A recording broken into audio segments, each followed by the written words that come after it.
हळद ही आपल्याला वज्रदेही बनवत असते. त्यामुळे थोडीशी हळद आणि थोडंसं तिळाचं तेल असं एकत्र करून गंडूश म्हणतो आपण ह्याला, की दातांच्या भोवती ते तेल असं असं थोडंसं फिरवायचं आणि फुंकून द्यायचं.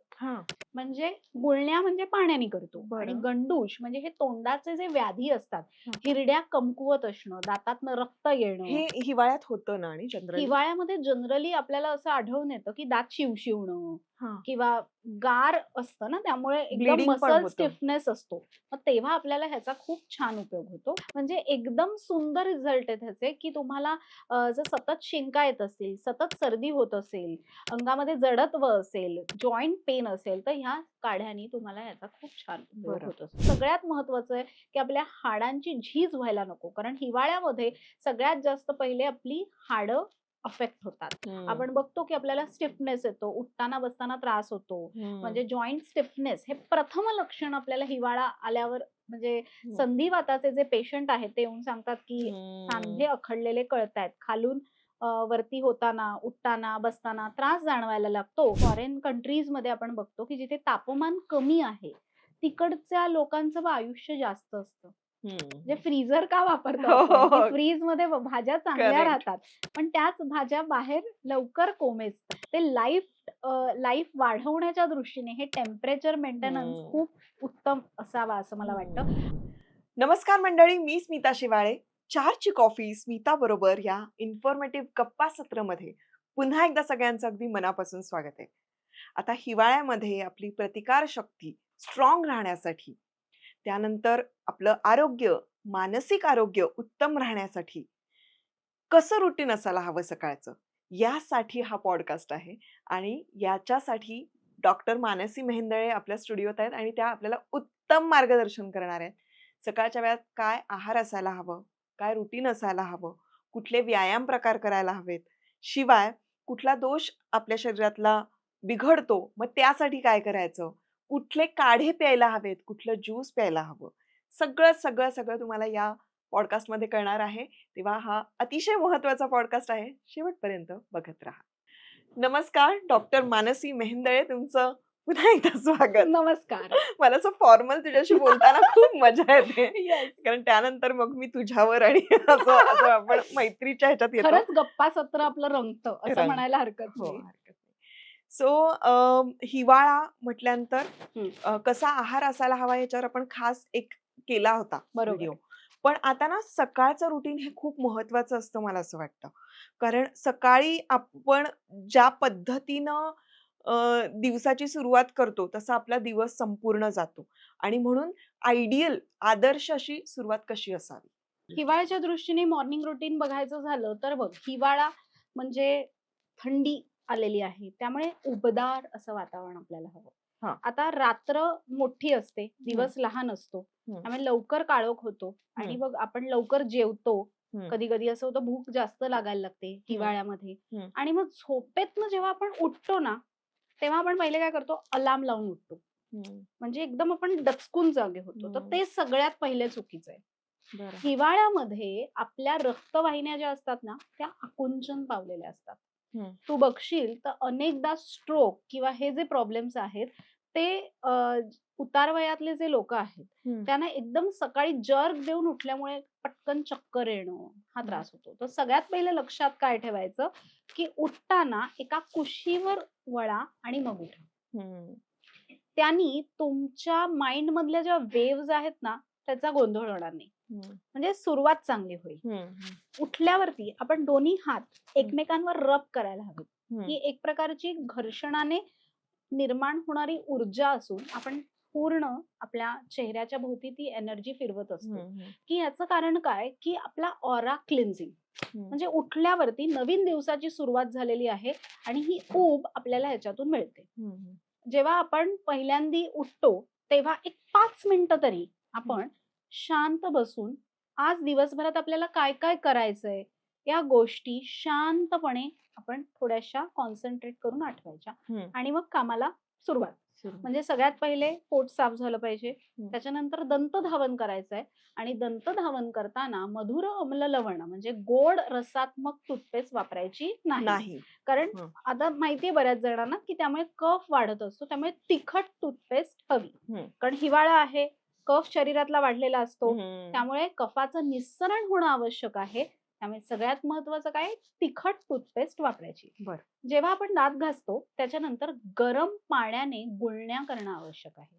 बरं. हळद ही आपल्याला वज्रदेही बनवत असते. त्यामुळे थोडीशी हळद आणि थोडंसं तिळाचं तेल असं एकत्र करून गंडूश म्हणतो आपण ह्याला, की दातांच्या भोवती ते तेल असं थोडंसं फिरवायचं आणि फुंकून द्यायचं. हां. म्हणजे गुळण्या म्हणजे पाण्याने करतो आणि बरं. गंडूश म्हणजे हे तोंडाचे जे व्याधी असतात, हं. हिरड्या कमकुवत असणं, दातातनं रक्त येणं. हे हिवाळ्यात होतं ना आणि जनरली? हिवाळ्यामध्ये जनरली आपल्याला असं आढळून येतं की दात शिवशिवणं हां. किंवा गार असतं ना, त्यामुळे एकदम Bleeding पण मसल होतं. स्टिफनेस असतो. मग तेव्हा आपल्याला ह्याचा खूप छान उपयोग होतो की तिळाच्या तेलामुळे दातांना बळकटी येते. बरं. आणि तेच तेल आपल्याला पूर्ण अंगाला पण लावायचंय. म्हणजे तिळाचं तेल. अभ्यंग करायचंय. अभ्यंगाचं अतिशय सुंदर असं महत्व सांगितलेलं आहे की आपल्या हृदयाकडे रक्ताभिसरण चांगलं करण्यासाठी या तिळाच्या तेलाची आपल्याला मदत होत असते. कारण तिळाचं तेल बघ कधी गोठत नाही. हो. खोबरेल तेल गोठतं हं. आणि तिळाचं तेलाचा वापर आपण त्यासाठीच करतो. कारण तिळाचं तेल हे उत्तम बल्य असून कॅल्शियमचा उत्तम स्रोत आहे. आज आपण बघतो कोलॅजिन आणि एव्हरीथिंग की आपल्याला सुरकुत्या येऊ नये म्हणून हा त्वचेचा भाग खूप महत्वाचा आहे. त्यामुळे अभ्यंग करताना तिळाच्या तेलाने अभ्यंग करायचं आणि मग सूर्य नमस्कार घालायचे. म्हणजे बरं. सूर्य नमस्कार काय करतात, आपली पचन क्षमता उत्तम ठेवत असतात. हिवाळ्यामध्ये जनरली आपल्याला खूप जास्त भूक लागत असते. त्यामुळे हे रिच्युअल झाले की सगळ्यात पहिले गरम पाणी घ्यायचंय. गरम पाणी. आता गरम पाणी का, तर गरम पाणी आपल्या शरीराला ऊब देते. म्हणजे थंडीमुळे आपल्या शरीरातला अग्नी जो असतो, हिवाळ्यामध्ये आपल्या शरीराची जी रंध्र असतात म्हणजे बारीक बारीक होत ती बारीक होतात आणि त्यामुळे सगळा उष्मा हा शरीरात कोंडला जातो. बरोबर. त्यामुळे जाठराग्नी तीव्र झालेला असतो. पण तरीही शरीराचा होमिओस्टॅसिस मेंटेन करण्यासाठी आपण जर गरम पाणी प्यायलो तर सकाळी होणारी सर्दी, शिंका, हाडांचा स्टिफनेस हा आपल्याला कमी व्हायला खूप सुंदर मदत होत असते. सतत सर्दी असेल, शिंका येत असतील तर गरम पाण्याचा काढा घ्यायचा. म्हणजे काय करायचं, 1 कप गरम पाणी घ्यायचं, ते उकळवून उकळवून अर्धा कप किंवा पाव कप करायचं आणि गरम गरम तो काढा कप बशीने प्यायचा. म्हणजे त्याच्यामध्ये काय टाकायचं? काहीच नाही, सिम्पलेस्ट पाण्याचा काढा. पाण्याचा काढा. पाण्याचा बरोबर. काढा म्हणजे एकदम सुंदर रिझल्ट आहे त्याचे की तुम्हाला जर सतत शिंका येत असतील, सतत सर्दी होत असेल, अंगामध्ये जडत्व असेल, जॉईंट पेन असेल, तर ह्या काढ्याने तुम्हाला याचा खूप छान उपयोग बरं. होत असतो. हे झाल्यावरती आपल्याला हिवाळ्यामध्ये नॅचरल स्निग्धता हवी असते. आज आपण जे तेलबिया बघतो म्हणजे बदाम आहेत, अक्रोड आहे किंवा ह्याच्यामध्ये नॅचरली एक प्रकारचं तेल असतं. सो पाण्यामध्ये भिजवलेले ड्रायफ्रुट्स हे सकाळी आवर्जून खायचे की ज्यामुळे आपल्याला सतत भूक लागणार नाही. खूप नाही पण 4-4 गोष्टी प्रत्येकी. मनुका ज्या आहेत त्या रक्त वाढवतात. अक्रोड बघा कसा शेप कसा आहे अक्रोडाचा ब्रेनसाठी. जर्दाळू आहेत की तो सुद्धा ब्रेनसाठी खूप महत्वाचा आहे. किंवा आपण बदाम म्हणतो बुद्धिवर्धक, व्हिटॅमिन ई रिच आहे, त्यामुळे त्वचेसाठी चांगला आहे, केसांसाठी चांगला आहे. सो हे सगळे गोष्टी आपण घेतल्यावर आपल्याला ना अंघोळीनंतर आपण न्याहारी घ्यायची आहे. त्यामुळे अंघोळ होईपर्यंत आपल्याला भूक लागू नये म्हणून या ड्रायफ्रुट्सची आपल्याला मदत होत असते. म्हणजे एक पोषण मिळालं. कारण सगळ्यात महत्वाचं आहे की आपल्या हाडांची झीज व्हायला नको. कारण हिवाळ्यामध्ये सगळ्यात जास्त पहिले आपली हाडं अफेक्ट होतात. आपण बघतो की आपल्याला स्टिफनेस येतो, उठताना बसताना त्रास होतो. म्हणजे जॉईंट स्टिफनेस हे प्रथम लक्षण आपल्याला हिवाळा आल्यावर म्हणजे संधिवाताचे जे पेशंट आहेत ते येऊन सांगतात की सांधे अखडलेले कळतायत. खालून वरती होताना, उठताना, बसताना त्रास जाणवायला लागतो आणि मग तेव्हा जे अभ्यंग करायचंय ना, तेव्हा ते एरंडेल तेलाने केलं तरी पण खूप छान फायदा होऊ शकतो. म्हणजे ज्यांना स्टिफनेस आहे, ज्यांच्या सांध्यांना सूज येते, त्यांनी थोडंसं गुडघ्याला किंवा जॉइंट्सला थोडं थोडं, खूप जास्त तेल लावून चालणार नाही जर आंबात असेल तर, आणि मग त्यांनी व्यायाम करायचा आहे. पण बघ आता वेगवेगळ्या प्रकारचे मी असं पेशंटना सांगते, पहिल्या 1 तासात उठल्यावरती तुम्ही चहा किंवा कॉफी घेऊ नका. तुम्ही नाश्त्याबरोबर नंतर चहा कॉफी घ्या.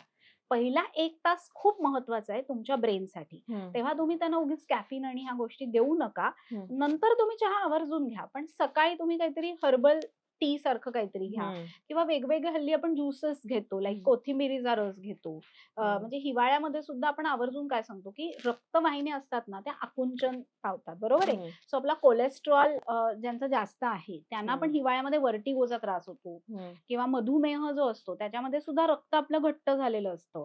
मग वेगवेगळे नॅचरल इन्ग्रेडियंट आहेत बघ, जसं की लसूण ही तीक्ष्ण आहे. लसूण तीक्ष्ण आहे, त्याचं जर आपण जोडीला मध, लसूण आणि आलं असं मिश्रण चमच्याने घेतलं, थोडंसंच अगदी घ्यायचं असतं, पण त्यांनी सुद्धा छान कोलेस्ट्रॉल कमी होतो. कारण कोलेस्ट्रॉल म्हणजे कसा, आता कापूस पाण्यात भिजवल्यावर तो कापूस कसा ओला होतो, कसा दिसतो, तसा तो रक्तवाहिन्यांमध्ये कोलेस्ट्रॉल तयार झालेला असतो. त्याचं आपल्याला तिथे शोधन करायचंय, दीपन पाचन करायचंय. तर त्याच्यासाठी या तीक्ष्ण द्रव्यांची आपल्याला मदत होत असते. अच्छा. ब्लॉकेजेस किंवा आपण म्हणतो रक्तवाहिन्या शुद्ध होण्यासाठी. तर वेगवेगळे पदार्थ आहेत, जसं बघ मेथी. आपण आवर्जून लोकांना सांगतो की तुम्ही मेथीचं पाणी घ्या की हिवाळ्यामध्ये, की तुमचे जॉईंट पेन होणार नाही. किंवा नीम म्हणजे आपण म्हणतो कडीपत्ता, सॉरी कडीलिंब, कडीलिंबाचं जे झाड आहे त्याच्यामुळे स्किन डिसऑर्डर्स कमी होतात. किंवा आपण बघतो हिवाळ्यामध्ये अंगाला खूप खाज येते, मग अशा वेळी लोकांना सांगतो की हे तुम्ही पोटात पण घ्या. पण हल्ली कसं होतं की लोकांना फास्ट लाईफ आहे, हे सगळं घरी करत बसायला त्यांना कंटाळा येतो, की म्हणजे हे रोज, पण हे फ्रीज मध्ये ताजं आपण करून पण ठेवू तू शकतो. म्हणतेस की हे सगळे जे इन्ग्रेडियंट्स आहेत हे आपण पण नॉर्मली घेतले, कारण आता जे हे सेसाचं आयुर्वेदिक ज्यूस आहे ना, हे डायबिटीस आणि कोलेस्ट्रॉल ज्यांचं आहे त्याच्यासाठी आहे. आणि याच्यामध्ये ते 18 हर्ब्स आहेत, ज्याच्यात जे तू सांगतेच आहेस, कारलं आणि हे सगळं. पण हे म्हणजे नॉर्मली आपण घेतलं तरी चालणार आहे? म्हणजे बघ, हे जे हर्ब्स आहेत ना, हे खूप चांगले हर्ब्स आहेत. याचा आपण उपयोग जर प्रमाणात त्यांनी त्यांच्या वैद्यांना विचारून केला तर हे नक्कीच उपयुक्त आहे ना, काय हरकत आहे घ्यायला. पण मग याच्यामध्ये तसं आहे अगं, कारण मी हे मधल्या काळामध्ये घेत क्या होते. सेसा 2 in 1 आयुर्वेदिक ज्यूस जो आहे, जो की डायबिटिक आणि कोलेस्ट्रॉल ज्यांचं हाय आहे त्यांच्यासाठीचा हा ज्यूस आहे. पण मला असं वाटतं याचे बेनिफिट्स आता हिवाळ्यामध्ये सगळ्यांना मिळू शकतात, कारण याच्यात 18 हर्ब्स आहेत आणि हे मेडिकली टेस्टेड आहे. सेसा या ब्रँडचं मी तेल पण वापरलं तू होतं. वापरलंयस म्हणजे आपल्याकडे माहिती आहे ना, अनुभव घेतलेला आहेस ना.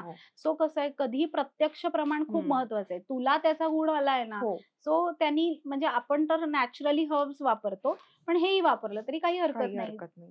आणि 2 in 1 आहे. मला असं वाटतं की ह्याच्यामध्ये तू सांगितलेल्या गोष्टी आहेत आणि बऱ्याच आणखीनही गोष्टी कसं आहे आहेत. की मेन आहे की आपल्याला तो रिझल्ट मिळणं आवश्यक आहे, आणि ते मिळत असेल त्यांच्या घाईच्या रुटीन मध्ये, त्यांना घरी करणं शक्य नसेल आणि आपल्याला रेग्युलरली काही 25 डेज ह्या गोष्टी करायच्या आहेत, मग तेव्हा आपल्याला काही गोष्टींची बाहेरनं मदत घ्यायला लागते.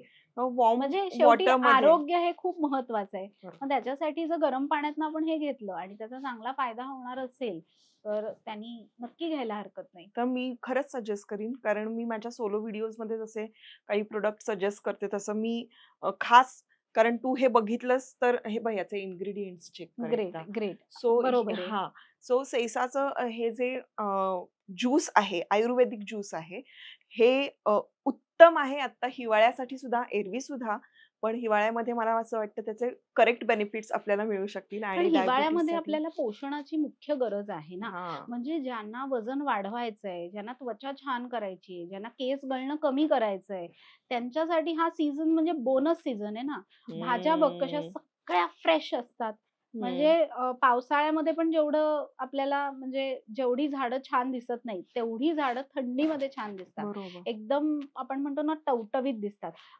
आपण म्हणतो फॉरेनर्स जिथे, म्हणजे फॉरेन कंट्रीज मध्ये आपण बघतो की जिथे तापमान कमी आहे, तिकडच्या लोकांचं आयुष्य जास्त असतं. म्हणजे फ्रीजर का वापरतो आपण, फ्रीज मध्ये भाज्या चांगल्या राहतात, पण त्याच भाज्या बाहेर लवकर कोमेजतात. या प्रोडक्टची लिंक मी डिस्क्रिप्शन मध्ये देते आहे, तिथून तुम्ही हे प्रोडक्ट ऑर्डर करू शकता आणि माझा कोडही तिथे दिलेला आहे. लाईफ वाढवण्याच्या दृष्टीने हे टेम्परेचर मेंटेनन्स खूप उत्तम असावा असं मला वाटतं. आणि हा होमिओस्टॅसिस आपल्याला देवाकडनं मिळालेली एक नैसर्गिक देणगी आहे, की ज्या हवामानात आपण राहतो ना तिथे आपलं बॉडी होमिओस्टॅसिस मेंटेन करत असते. खरं. आता आपण हिवाळ्यामध्ये जसं म्हटलं की मॉर्निंग रिच्युअल्स मध्ये अभ्यंग आपण करतो, ते ह्या अभ्यंगासाठी जेव्हा आपण बदामाचं तेल म्हणजे अतिशय उत्तम, म्हणजे ज्यांना सुरकुत्या, बघ हल्ली चेहऱ्यावर पटकन सुरकुत्या येणं, काळे डाग येणं, पिंपल्स येणं, तर अशा वेळी बदामाचं तेलाने जरी आपण चेहऱ्याला मसाज केला ना, एक्सलंट रिझल्ट आहे. किंवा थोडंसं दूध घ्यायचं कोमट, त्याच्यामध्ये थोडंसं जायफळ घालायचं, त्याच्यामध्ये कापूस बुडवायचा आणि त्यांनी ना चेहऱ्याला असं आपण स्क्रब कसं करतो तसं करायचं, म्हणजे डेड स्किन निघून जाते. आता बघ हिवाळ्यामध्ये बरेचदा आपल्याला त्वचा रुक्ष वाटते, म्हणजे त्वचेवरती आपण असं एक हाताने असं नख फिरवलं तर आपल्याला एक ओरखडा आलेला दिसला, समजून जायचं की तुमची म्हणजे वात प्रकोप झालेला आहे शरीरामध्ये. आणि वातासाठी सगळ्यात सुंदर औषध तर तेल आहे आणि त्यासाठी अभ्यंग खूप महत्वाचं आहे. आता हे अभ्यंग झालं बाहेरून, पण तुमच्या पोटामध्ये पण हा स्निग्ध स्नेह जायला पाहिजे आणि त्याच्यासाठी गरम पाण्यातनं तूप घेणं अतिशय महत्वाचं आहे. सकाळी सकाळी सकाळी सकाळी किंवा रात्री झोपताना घेतलं तरी चालेल. रात्री झोपताना जर आपण तूप घेतलं तर काय होतं, ते मुरतं आपोआप. म्हणजे झोपताना गरम पाणी आणि तूप घेतलं तर दुसऱ्या दिवशी पोट पण चांगलं साफ होतं. डबल बेनिफिट्स मिळतात. म्हणजे हळद हे आपल्याला वज्रदेही करते. म्हणजे हळद पाणी, म्हणजे आपण असं कॉम्बिनेशन करू शकतो, अर्धा कप गरम पाणी, त्याच्यामध्ये चिमूटभर हळद आणि अर्धा चमचा तूप. हे जर रात्री झोपताना घेतलं तर आपोआपच सगळ्या गोष्टींमध्ये आपल्याला मदत होते. कारण हळद ही अँटी इन्फ्लामेटरी आहे, सूज कमी करते, बऱ्याच गोष्टींमध्ये आपली इम्युनिटी वाढवत असते. त्वचेसाठी तूप चांगलं आहे, त्वचेचा ग्लो चांगला राहण्यासाठी हळद चांगली आहे. आपण म्हणतो त्वचा हिवाळ्यामध्ये काळवंटी, बरेच वेळा आपण बघतो की ओठांच्या बाजूला, हनुवटीच्या इथे, नाकाच्या बाजूला ब्लॅक हेड्स वाढलेले दिसतात. मग अशा वेळी सुद्धा हे पोटामध्ये गरम पाणी आणि तूप घेणं हे फायदेशीर ठरतं.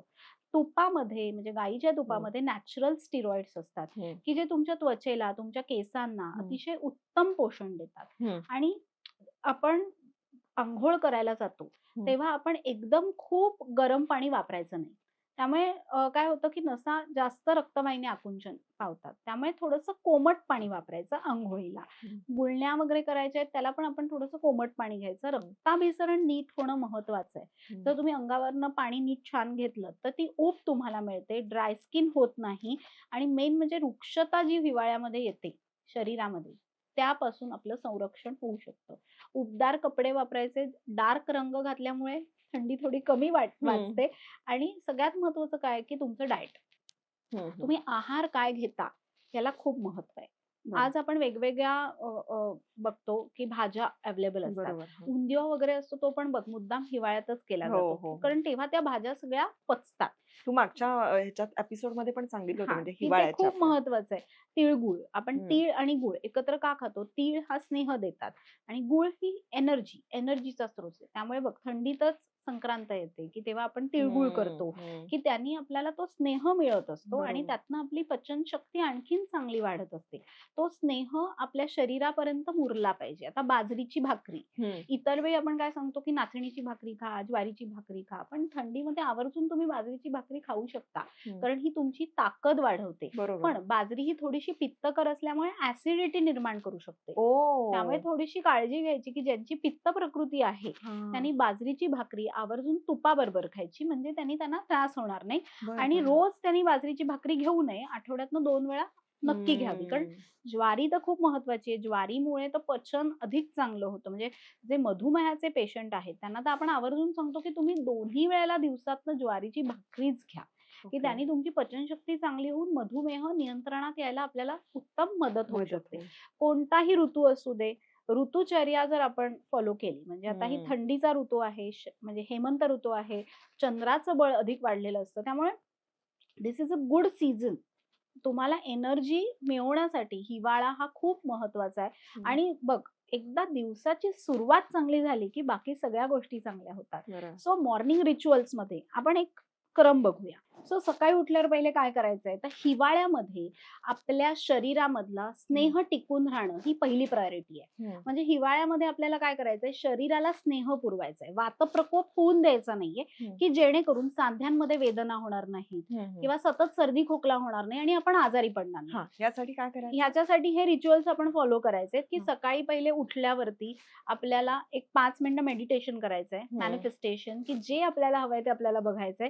त्याच्यानंतर दंतधावन, मल क्रिया करून आल्यानंतर अंगाला पूर्ण तेल लावायचं, अभ्यंग, की ज्यामुळे आपली त्वचा रुक्ष होणार नाही. तिळाच्या तेलाचं महत्व सांगितलेलं आहे, त्यामुळे तिळाच्या तेलाने अभ्यंग करायचंय. नाकामध्ये 2 ड्रॉप्स अणू तेलाचे घालायचे. पण हे रात्री झोपताना करायचं की नाही, सकाळी हे उठल्यावर? सकाळी करायचं. बरं. अणू तेल नस्य म्हणजे प्रतिमर्श नस्य असतं, की ते एक एक 2 ड्रॉप नाकात घालायचे. कुठलं तेल? अणू तेल. अणू अणू. तेल म्हणजे तिळाचं तेल पण असतं, ते पण चालेल, की ज्यामुळे सतत होणारी सर्दी होणार नाही, नाकातला कोरडेपणा कमी कोरडेपणा. होईल. काही जणांना कानामध्ये पण असं वाटतं, की कानाच्या पाठी पण ॲलर्जी आल्यासारखं होतं, घशामध्ये खवखव असते, तर हे सगळं या नस्याने आपलं उत्तमरित्या कमी होऊ शकतं. आणि मग त्याच्यानंतर आपल्याला गरम पाण्याने गुळण्या करायच्या आहेत. ते जे नस्याचं जे काही थेंब येतात ते पोटात गिळायचे नसतात, ते थुंकून टाकायचे असतात. अच्छा. आणि बरं. त्याच्यासाठी ते गरम पाण्याने गुळण्या करणं खूप महत्वाचं आहे, की ज्याने तुमच्या हिरड्यांची ताकद वाढते. ओके. आणि त्यानंतर आपल्याला सूर्यनमस्कार करायचे. सूर्यनमस्कार करून झाल्यावरती आपल्याला अभ्यंग करायचंय. अभ्यंगानंतर नस्य करायचंय. आणि नस्य झाल्यानंतर आपल्याला गरम पाण्याने म्हणजे कोमट पाण्याने अंघोळ करायची आहे. त्याच्या आधी आपण जसं म्हटलं तसं वेगवेगळे जे हर्ब्सचे काढे काढे आहेत, आहे. की जसं धने जिरे पाणी आहे. नुसतं धन्याचं पाणी घेतलं तरी आपण म्हणतो पण किडनी. ते खूप थंड असतं ना आता धने? पण धन्याचं पाणी का घ्यायचं हिवाळ्यामध्ये सुद्धा? हां. तर ते आपल्या पचनाला मदत करतं. बरं. म्हणजे हीट बॅलन्स करायला मदत करतं. अच्छा. म्हणजे एकदम कमी क्वांटिटीमध्ये. म्हणजे सोमवारी आपण धन्याचं पाणी घेतलं, तर जिऱ्याचं पाणी मंगळवारी घ्यायचं. ओवा घालून पाणी आपण बुधवारी घ्यायचं. म्हणजे रोज एक असा पदार्थ घेतला, तरी पण आपलं पचन उत्तम राहतं आणि एक प्रकारची एनर्जी लेव्हल आपल्या शरीरामध्ये मेंटेन राहते. मगाशी म्हटलं तसं, की अभ्यंग करताना, की ज्यांना आमवात आहे, संधिवात आहे, त्यांनी एरंडेल तेल आणि सुंठ असं मिसळून गुडघ्याच्या इथे किंवा जॉईंटच्या इथे जिथे स्वेलिंग आहे तिथे त्यांनी मसाज करायचा आहे. म्हणजे ते तेल तिथे मुरून त्यांना जे स्वेलिंग आहे, स्टिफनेस आहे, तो कमी व्हायला आपल्याला मदत होणार आहे.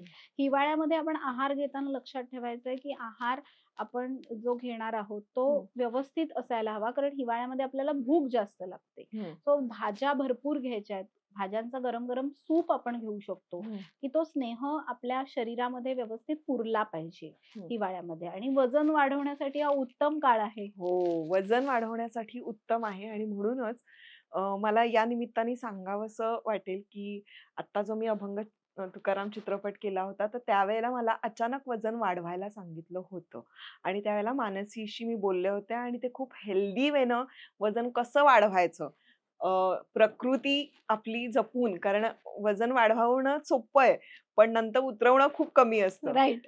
मी त्यानंतर 7-8 किलो वजन पटकन कमी करू शकले, याचं कारण मी खूप हेल्दी वेनं वजन वाढवलं होतं ते. तर हिवाळा हा उत्तम काळ आहे वजन वाढवण्यासाठी. तर वजन वाढवण्यासाठी काय करायचं याच्यावर मी पुढचा सोलो व्हिडिओ करणार आहे. मानसीचं मार्गदर्शन असणार आहे त्याच्यासाठी आणि त्या पद्धतीनं मी छान तो डिझाइन केलेला आहे. म्हणजे तुम्हाला या हिवाळ्यामध्ये उत्तमरित्या आणि योग्य पद्धतीनं वजन कसं वाढवायचं आणि सदृढ असं आरोग्य कसं ठेवायचं, हे पुढच्या व्हिडिओमध्ये मी सांगणार आहे. कारण कसं आहे बघ, प्रकृती उत्तम असेल तर मग चेहऱ्यावरती तेज आपोआप येत असतं. हो. सुरकुत्या काय येतील? बरोबर आहे. त्याच्यासाठी वजन हे आपलं खूप उत्तम असायलाच हवं. हां. म्हणजे कमी नको, जास्त नको, नको. मध्यम असायला हवं. Correct, correct. म्हणजे आम्ही आर्टिस्ट लोकांचं असं होतं, की त्यांना खूप बारीक दिसावं लागतं कारण कॅमेऱ्यासमोर. पण बरोबर आहे. जनरली तुमच्या उंचीला योग्य असं वजन हे असायला हवं, तर आपण हेल्दी पण दिसतो. परफेक्ट आहे. तर ते त्याबद्दल मी सांगेनच. मॉर्निंग रुटीन तर कसं आहे हे आयुर्वेदानुसार आहे आपल्याला मानसीने सांगितले. आता जाता एक गोल्डन टिप.